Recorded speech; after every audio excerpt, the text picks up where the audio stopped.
Today's topic is starter clicks but won't start. Here are the steps to check that you got a faulty starter. Number 1. First, start by checking for battery power.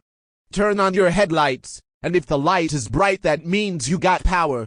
If it is not bright, then you got a bad battery or a faulty alternator.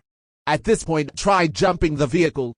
If the starter still does not turn over with good power, then you got a faulty starter. Number 2. If you hear a clicking noise trying to start, that means your ignition switch is good. It is sending power to your starter.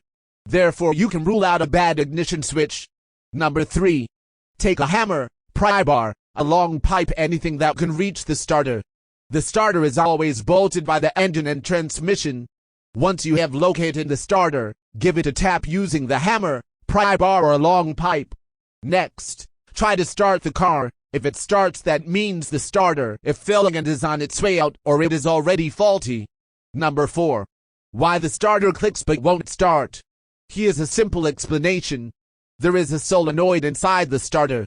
It pushes the starter pinion gear into mesh with the flywheel ring gear. Over time, its starter pinion wear out, or it may be sticking, and when you tap on the starter, it help loosen the starter solenoid. Number 5.